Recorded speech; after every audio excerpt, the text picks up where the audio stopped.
Hello and welcome to the day ahead. It is Thursday, September the 11th. I'm Andrew Gagan.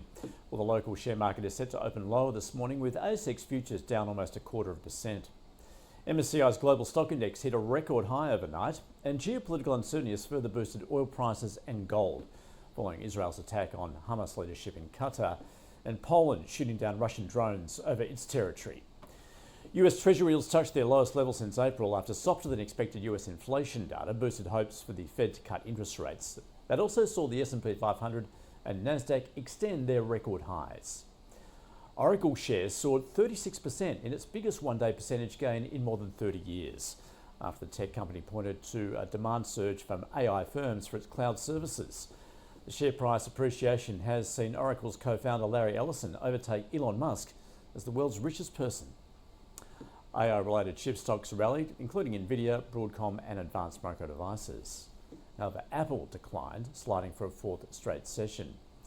Data center power suppliers rose, including Constellation, Vistra and GE Vernova.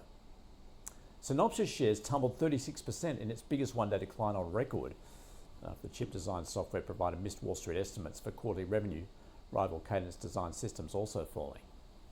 And shares in buy now, pay later lender Klarna Group jumped 30% in their opening trade after a $1.4 billion IPO. At the closing bell, the shares were up some 15%, valuing the Swedish fintech at around $20 billion. Well, US producer prices fell unexpectedly in August, dipping 0.1% after a downward revised 0.7% jump in July, surprising economists who are expecting price pressures from tariffs to lift consumer inflation. A decline in the cost of services proved to be the biggest drag, falling 0.2% after rebounding 0.7% in July. Goods prices edged up 0.1%, and in the 12 months through to August, the PPI increased 2.6%. Political violence has again erupted in the United States, with right-wing activist Charlie Kirk, an influential ally of President Trump, fatally shot at an event at a Utah university. Meanwhile, on the trade front, President Trump has said his administration is continuing negotiations to address trade barriers with India, and that he would reopen talks with Prime Minister Narendra Modi.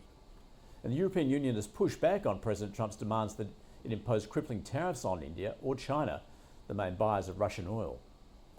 And the softer than expected read on producer prices has further entrenched market pricing for a rate cut by the Fed next week, the US 2-year falling to 3.51%. While the 10-year fell to 4.03 and the 10-year auction saw strong demand. The US dollar index little changed on the day. The Aussie has pushed back above 66 US cents to be at 66.1 US cents. And Bitcoin is trading higher at close to 114,000 US dollars. Oil prices have gained further on market concerns about possible supply disruptions after Poland downed Russian drones in its airspace, while a report showing swelling US supplies capped gains. Brent crude futures up 1.7% at $67 a barrel. Copper's up 1%, iron ore falling more than 0.5% to $106 a tonne, and gold hovered near its record highs, supported by expectations the Fed will cut rates. Spot gold at $3,642 an ounce.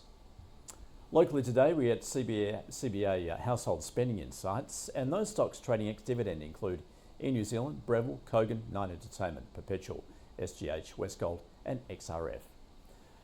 That is your day ahead. See you again tomorrow.